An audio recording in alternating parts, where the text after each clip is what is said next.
Bueno, buen día. Soy José Antonio Gordillo, vicepresidente de la Unión Ciclista Vilanova. Y bueno, se me ocurrió hacer una carrera en AL, donde estamos ahora. Estuve trabajando 4 meses y entonces me puse en contacto con el Ayuntamiento de AL, la Reyola de Sport, bueno, y ellos me volcaron en hacer una carrera aquí de infantiles. Hoy ha sido un día un poco triste por la lluvia, pero bueno, la cursa en sí ha sido muy bonita, los clubes están contentos, ha sido organizada muy bien y el Ayuntamiento ha puesto todo de su parte y autoridades, y estoy bastante contento.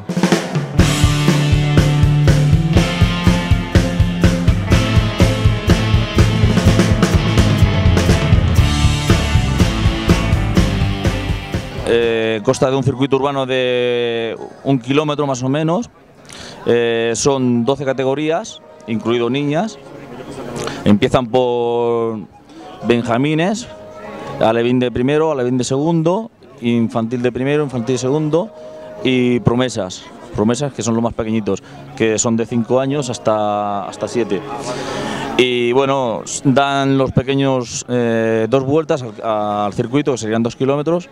A continuación, la próxima categoría dan 4 vueltas, son 4 kilómetros, 6 los benjamines, alevines dan 8, infantiles de primer año dan 15, infantil de segundo año dan 20 vueltas al circuito.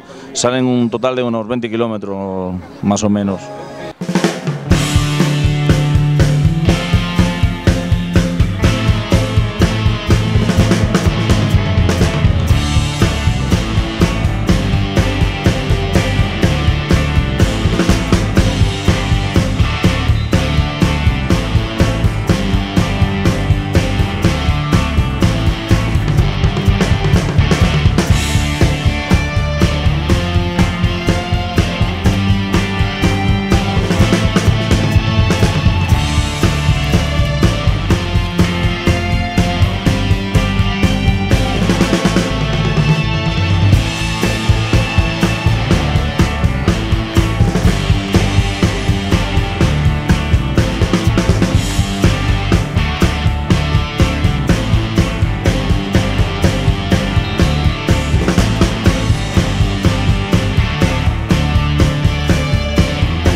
Català? Sí.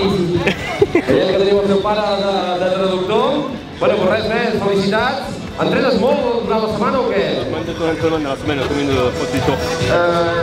2 o 3. 2 o 3 dies a la setmana, bueno, més o menys com els nois d'aquí. Molt bé, doncs felicitats. L'any que ve ets cadet. Et tornarem a veure per aquí a Catalunya. De Cadire. Sí, sí. Vale, pues felicitats i enhorabona.